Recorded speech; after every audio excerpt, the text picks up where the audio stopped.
as we welcome in the professor, Jason Jones, who I believe Jason safe in the confines of his own home. There, yeah, I'm actually home. Jason Jones, who I don't know why you're playing through multiple channels. KC, is that you or me? Yeah, I don't know what that is. Okay, that's I don't know where that's coming from. Can you pretend like that's not you?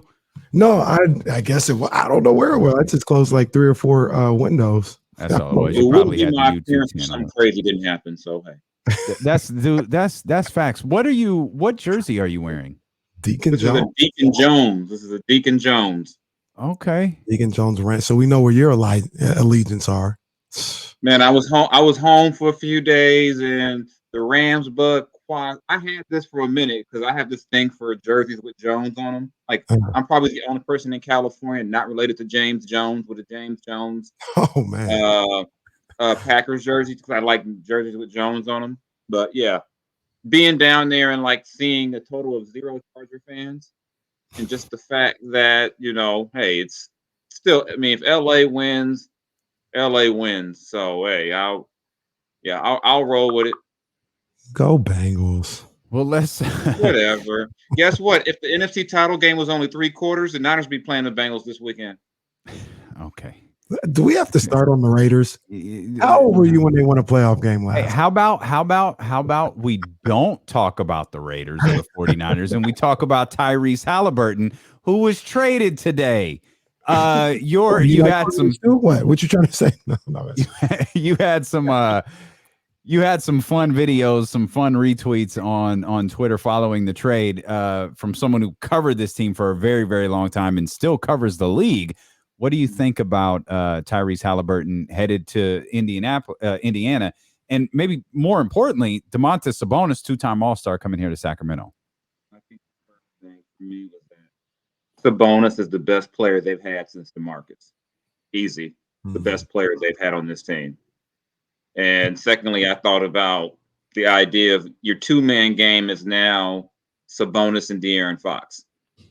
That's a lot different from what they've had right now. And in order to get a good player, you weren't going to be able to pawn off Buddy and Marvin and be like, hey, here's 2 guys we don't want. We got, to get, if you're going to give up a young player like Tyrese, you got to get someone, who potentially could have some impact. And I think Sabonis could be that type of guy. He's still young. This is a team that struggled with rebounding since they traded DeMarcus 5 years ago. This is a guy who boards. He can do some different things offensively, and he's a bona fide NBA starter. And one of my things about the Kings roster has been they don't have enough bona fide NBA starter type players. They got a lot of guys who are maybe playing starter minutes who shouldn't be starters. And the thing is, unless Tyrese becomes like an all-star, to me, you have to kind of think about the worst thing the Kings or Monty could do is overvalue a guy because he likes him on his team. You got to think big picture, And if you fall in love with a guy, you just hold on to him just because you like him. What if this is not trying to knock Tyrese, but what if Tyrese ends up being a guy who averages about 17 and 8? Decent numbers, but that's not going to put you into the playoffs alone. So you got to take a chance at something. I mean, you can't keep bringing the same team back and expecting something to change. Something had to change, and I think one thing that is good for them is that people said De'Aaron's not a number one. I mean, I've said he's maybe not a number one guy. Now he's not your number one guy. In terms of maybe in terms of the options, and you've got a guy who has been a good player on a team that's been in the playoffs.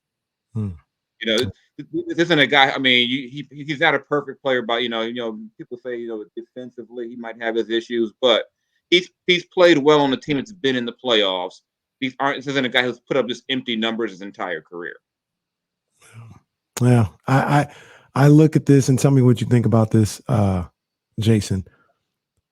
I don't feel like the Kings have had 2 guys that you can say a 1-2 punch since DeMarcus and Rudy. And what was that, 7-8 years ago at this point? It was a long time ago. Feels like it. Rudy left in 20. When did he tear his Achilles? 2016? He came.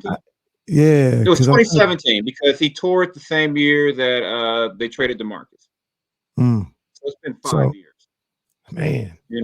Yeah, and it just feels like longer, but yeah, it's been 5 years. Yeah, and so yeah, you legit have to guard two guys now, and I'm curious to see how what this does for De'Aaron, because what Monty McNair is saying is that De'Aaron is one of our franchise guys, and we got to get him some help. And adding a bunch of point guards doesn't help De'Aaron Fox. You got to get some other guys, get some guys with some legit size. This team is probably still, in a lot of ways, still too small. But now you got to legit, now look at the numbers. Basically, Sabonis is what they hoped Marvin would be in terms of just production. I don't, whether you want to play him 4 or 5, I don't really care. They were probably hoping that Marvin would get you, 19, 20, 10, 12 boards a night. So now you can go in, as Keith Smart say, pencil him in for his 20 and 12. Now you've got that piece. You've got what you got with De'Aaron. Now you just keep on. I would assume Monty's not done. Even if it goes into the offseason, you still got to make some more moves for the big picture. But I'm not as I'm not as down on the deal as some people are. There's people going, "Oh my God, they got fleeced." I'm like, they didn't get fleeced. It's not like they traded them for like me. Like, calm down. It wasn't like I think a lot of the negative reaction is just that we all like Tyrese.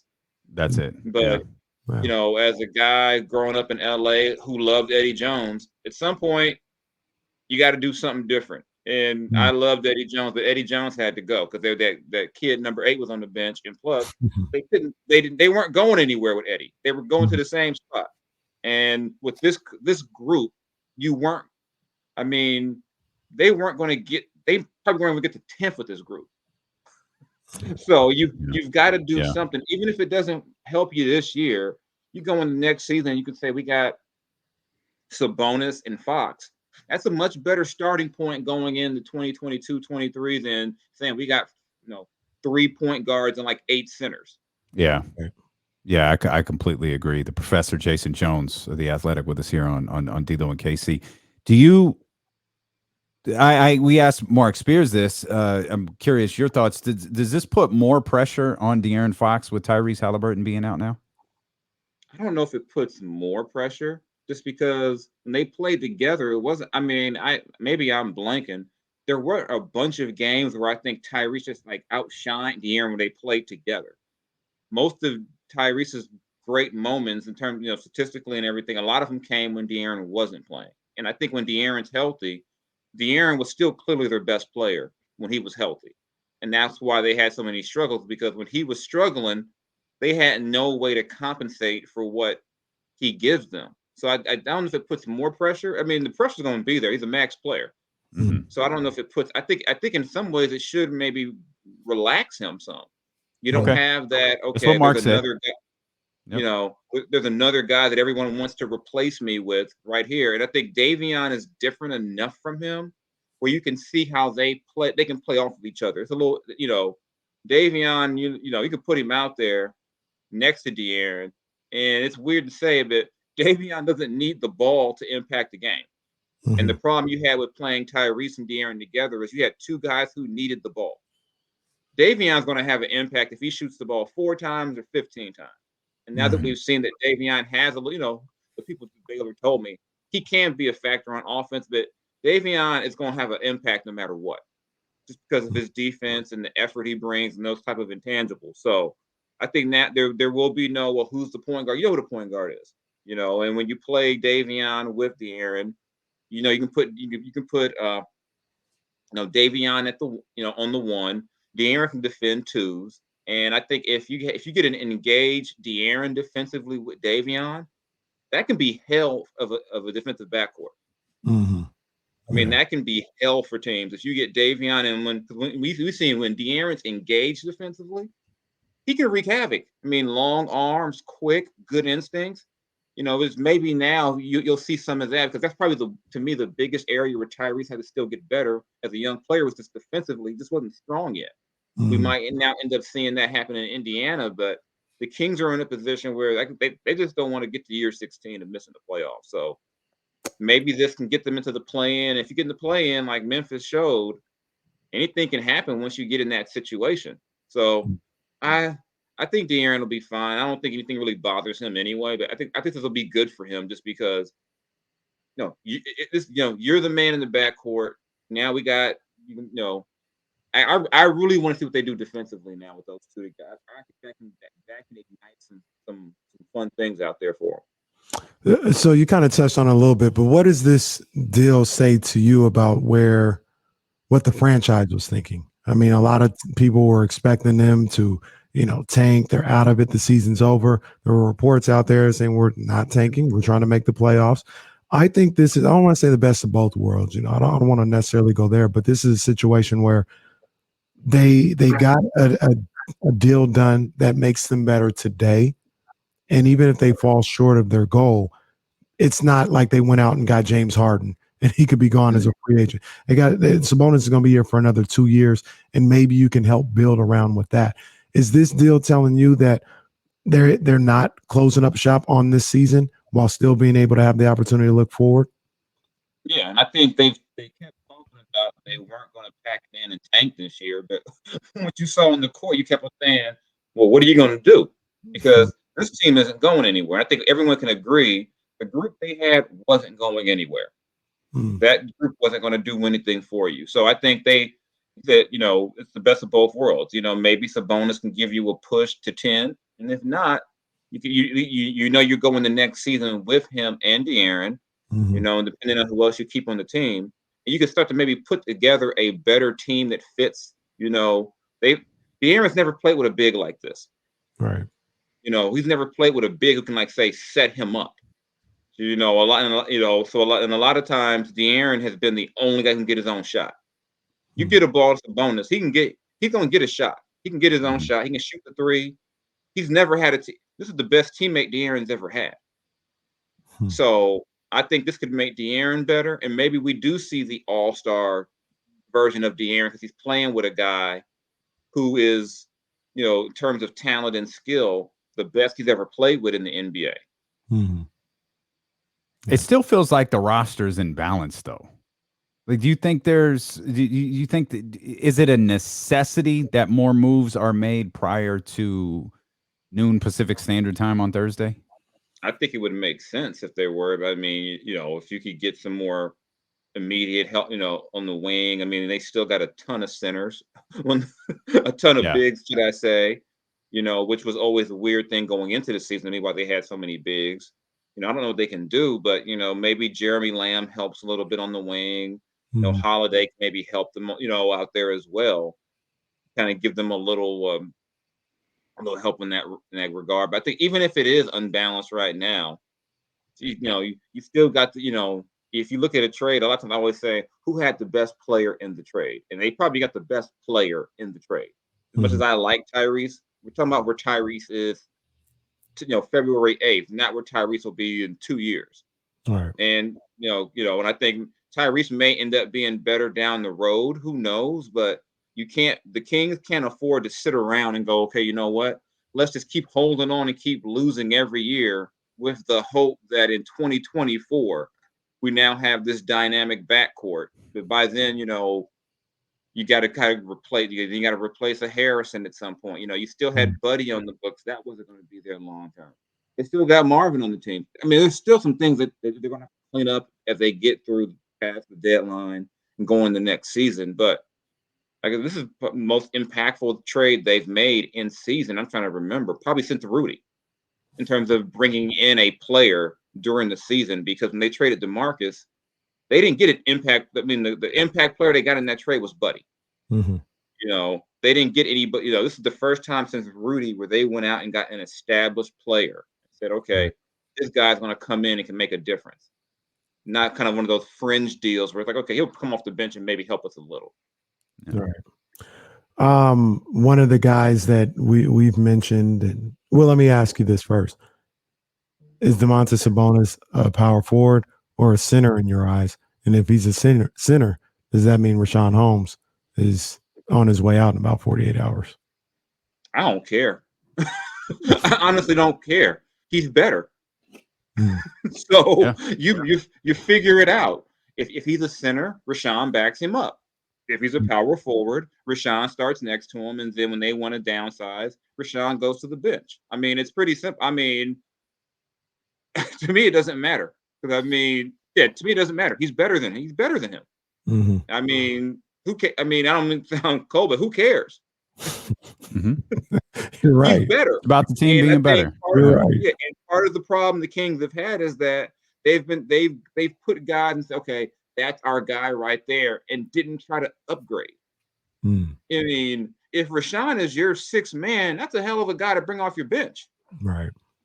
You know, and I don't think that would change Rashawn's level of effort or intensity or anything like that.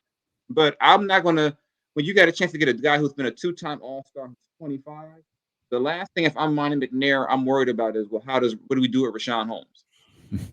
And I mean, I feel bad that I laughed at that, but that may sound cold, but this is a business, and you're getting a guy who gets you basically 20 and 12, and we're worried about Rashawn, who gets you what, 13, 12, and 7, 8. To me, it's a completely different situation, and Rashawn can still be a valuable player on your team. You got to figure out how to use it, and I guess that's up to Alvin. So, like I said, I don't really care what you call Sabonis, a 4 or a 5.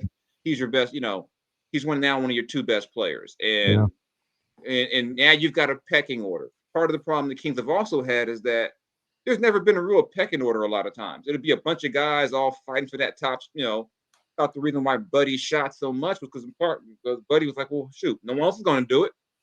Now you know, okay. De'Aaron's not in the game, but Sabonis is. That's who we work through. You know, now you know you know, and now Alvin can say, let me get what?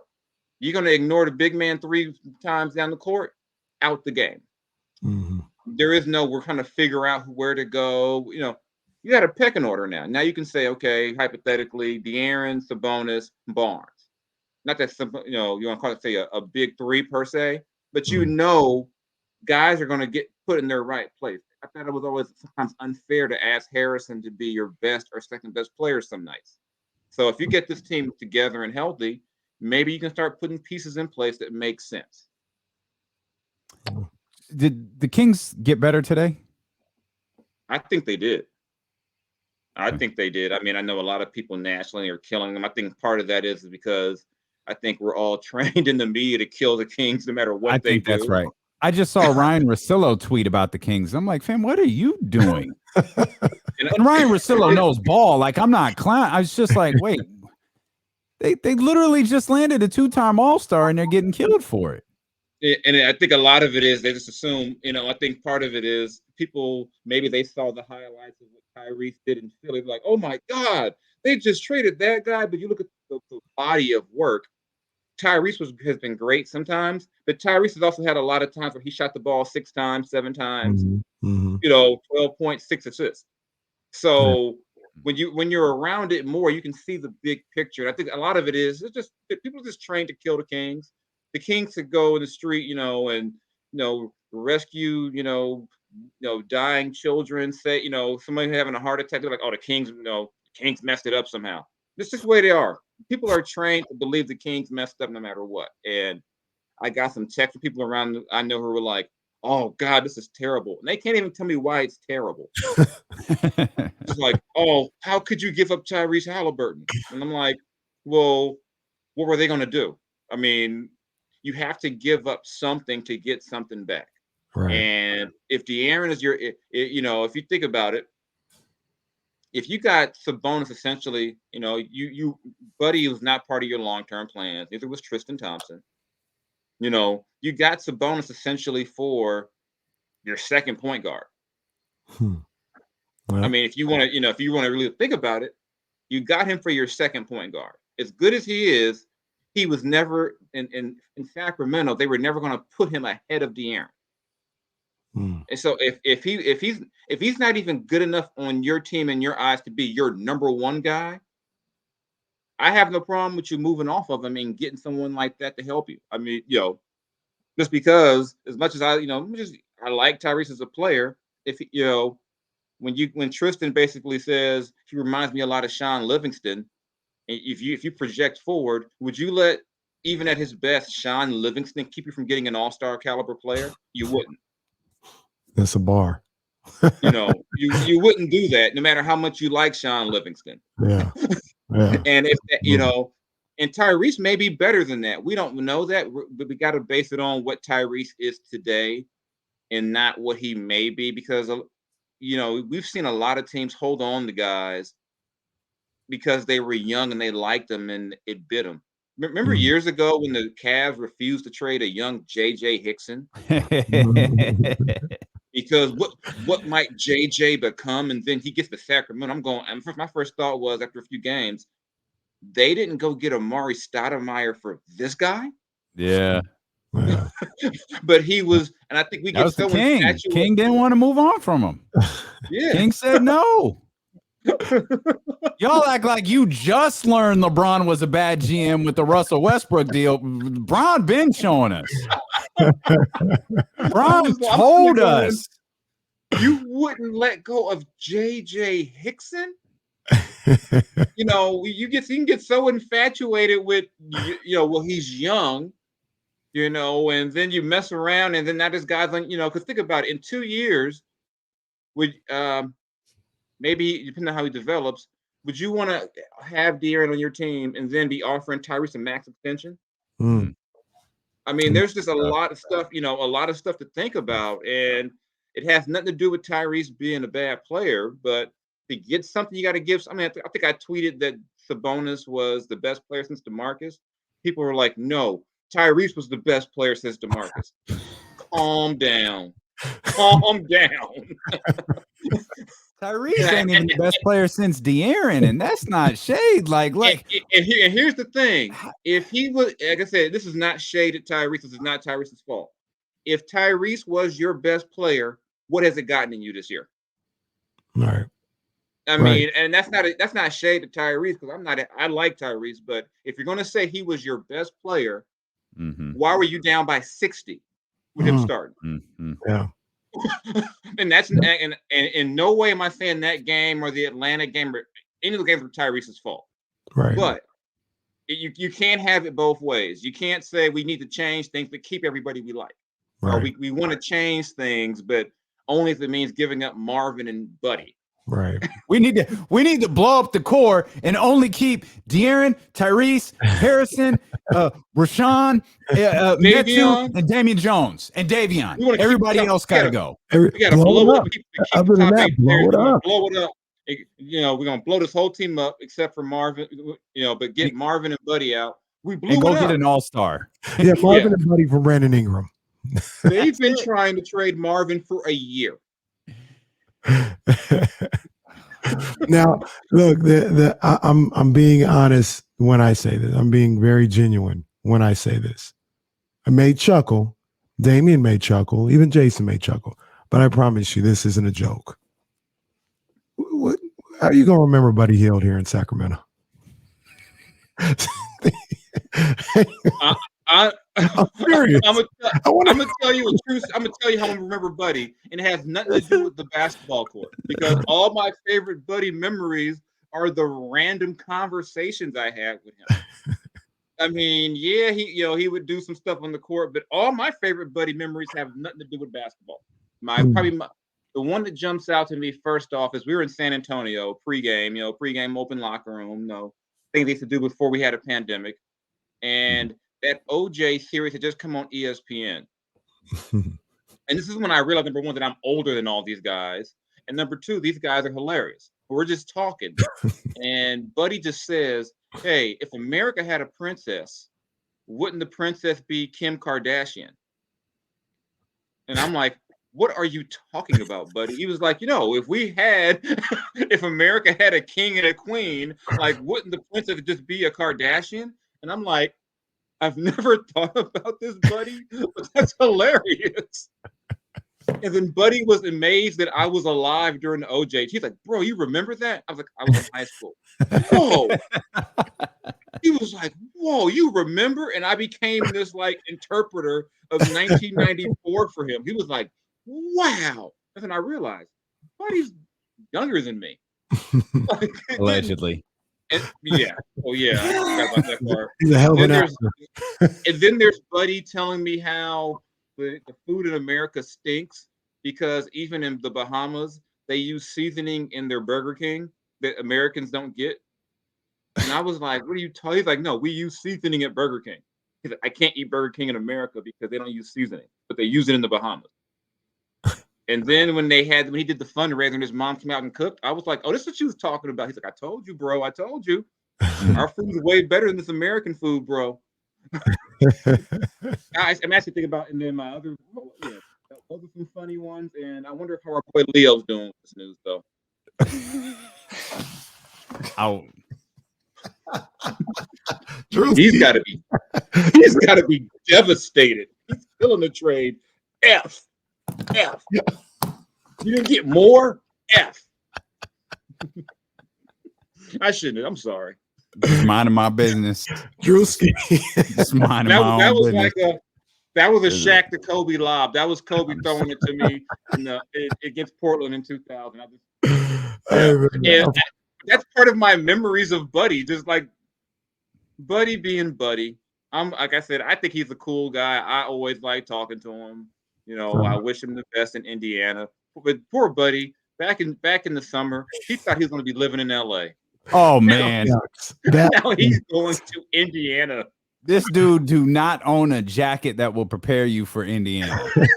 he is not ready for this. I'm like, poor Buddy. He was like, he went from New Orleans to Sacramento. He was going to LA. Nope. Get ready to be cold and go to that one like bland mall they have in Indianapolis with the Skywalk. Yep. Yeah, they got Steak and Shake though. I mean, he might like Steak and Shake. At least he's missed the winter. Like the winter's over. Maybe he can get moved in the off season. Yeah, we'll see. I guess that, but I generally think Buddy's a good dude. I have a bunch of just funny memories with him. We were in Houston one year, I think Jaegers last year. He was like, "You guys always ask me about 3-pointers. How come I never see y'all shoot them?" So he had me and James Ham shooting corner threes. He was like, "Can y'all shoot?" Like, "I don't get paid to shoot." He's like, "No, can y'all shoot?" He said, "Y'all always asking me about shooting. I want to see, can y'all shoot?" So Buddy was always fun. I mean, even when he was mad, it was always funny. Like he was going to force a trade, but he was restricted. It was like, "What are you going to do, Buddy?" Remember he was mad at Vlade over the extension? I'm mad. Maybe I won't be here. And it's like, but you're like, Buddy, what are you talking about? Buddy, like I said, the stories with Shumpert talking, we'd be like, he'd be like, Shump cussed me out at halftime. Yeah, because I was messing up. Like, what player just comes out and says, "Yeah, Shump cussed me out," and that's why funny. I played better. I mean, like I said, I'm always gonna like, be a Buddy Hield guy. He's a great person, great heart. Probably easily the hardest worker on that team. Mm-hmm. No one ever outworked him. That's like I said, no matter what he did on the court, the one thing you never question about Buddy was his effort, or that he would show up.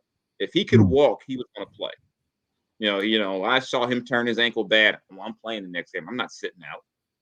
So I really do wish Buddy the best, because I think if you get him in the right situation, he's gonna eventually help a good team. I think. Look at Jason. They won't be Indiana because they're not good. They don't, Look at Jason turning Buddy Hield face. Baby face. Mm-hmm. That was good work right there to try to that's like when the player comes back from injury and like the fans are just so happy to see him. That's like Triple H in 2002. Like he comes back from the injury, everybody's super happy to see him. That's good. But and then when you give him the big fond farewell, they turn baby face one more time. Now I'm gonna stop at he's gonna help a good team. I'm gonna stop there, as Buddy is like the real life. He's like the real life. Buddy Hield was your 8th best. If Buddy Hield was like your 7th or 8th man, I think that's a good thing. Yeah. Okay. 7th, 8th. That's what I mean. I misunderstood. Like 7th or 8th. That's fine. I don't mean Buddy's gonna go start and on the 1 seed in the. I don't mean that. You find his right role. A team that has a bunch of guys who can set good screens and all. I think he'll. Like I said, I wish Buddy the best. I'll just leave it at that. We do too. We because all I know is that even to this day, whenever I say myself my bad, I hear it in Buddy's voice. I hear my bad because we were in San Antonio that game where they were down, they were up 2, they were up 3, and people forget they were going to take him out the game, and they're like, "Well, come on, we're up 3. Even Buddy won't leave a 3-point shooter up 3." And Buddy left Bellinelli. Oh. And then he was after the game. My bad. Yeah, like 5 times. Like the original question was, what will Buddy be remembered for in Sacramento? And again, I have no issue with Buddy Hield. My only knock was it just the type of player he is, the type of roster it was never going to work. No, that might be what Buddy is remembered for. My bad. Buddy is the my bad guy from here to eternity. That's what I think he's remembered for. Yeah. My bad in facts. Because he's probably whether he likes it or not, the poster child of my bad. I mean, think about it. Some of those like sideline glares, like I had never seen Harrison look mean ever. They had a game against the Knicks where Harrison was like, I'm like, oh my God, Harrison's gonna kill him. Yo, are Tyrese and Buddy responsible for the greatest play in recent Kings memory? When Buddy takes the half court shot or whatever it is, and Tyrese catches it and lays it in, and Harrison comes over and Tyrese looks at him. The hell was he doing? Buddy took the half court shot with about 5 seconds left. There was enough for Tyrese to get the rebound and put it back in. That was glorious. I mean, they're just like I said. This is thinking a year when if Indiana been out here already, I forget. Yeah, they were. They came out here. Yeah, but whenever Buddy comes back, Buddy Hield, your all-time leading shooter, 3-point makes in Sacramento history, deserves an ovation. And the only thing that would have been crazier would have been if they traded him to the Lakers before he could get the record. Remember, he was like, what, 1 or 2 away from it? He missed that free throw and lost out on the bonus in that last. I mean, poor Buddy. That sucks. And the best part is, sincerely wish him the best. Laker fans are still going to be mad that he's not a Laker. They're probably contemplating on Twitter right now, hey, how do we get Buddy out of Indiana? You think Indiana will take? We sent him Nunn and THT, DeAndre Jordan. Yeah, if we send him Faze and like Westbrook, we can get Buddy, Brogdon, and Turner, right? Westbrook. That is like peak LA sports talk radio. That's peak LA sports talk radio. But then again, it's all fans. Every fan thinks that every other team wants their trash in exchange for their best player. Like, why wouldn't they take the guys that we never play for Julius Randle? I don't see why that wouldn't make any sense for them. Like I said, the same way Kings fans were like, hey, we can get an all-star for Buddy and Marvin. It's international fandom. Yeah. Like Buddy, Marvin, a second-round pick. We'll get all around the world. It's the same song. Exactly. Yeah. Pretty much. I hadn't thought about this all day, but Mark just said, imagine this conversation with Tyrese Halliburton. You've been traded to the Pacers, and Buddy is going with you. God, poor Buddy. He didn't do anything wrong. At least he's going with somebody he knows. But Buddy and Tristan get to go together. Oh man! Well, Tristan got work to do. TT, Tyrese got his TT to go with him, so he's probably excited about that. Yeah, think about it. That's geographically, Indiana's closer to Wisconsin. Yeah, I mean, TT. Yeah, I mean, that is cool, man. Don't do Buddy like that. Don't be like Tyrese. Don't be like, oh man, I gotta go with that. That's cold. That's cold. I don't think Tyrese gets down like that. Tyrese, I don't think he does either. Look, I don't think I've never heard Tyrese say a bad thing about anybody, even when he should. Look, Tristan gonna be like the parent, the dad that takes his kids on the AAU trip and says, "Look, you guys stay in the room. I'm going out on the street. You guys don't leave. Don't touch nothing. Don't leave. I'll be back in a few hours." That's the professor. Buddy will be a Steak and Shake though, chilling. the professor, Jason Jones of The Athletic, man. Jason, thanks for jumping on with us and having some laughs, man. No We problem. appreciate it. Nothing happened today, so it was nice to chill. Yeah. Nice and easy. Nice and easy. Appreciate you, Jay.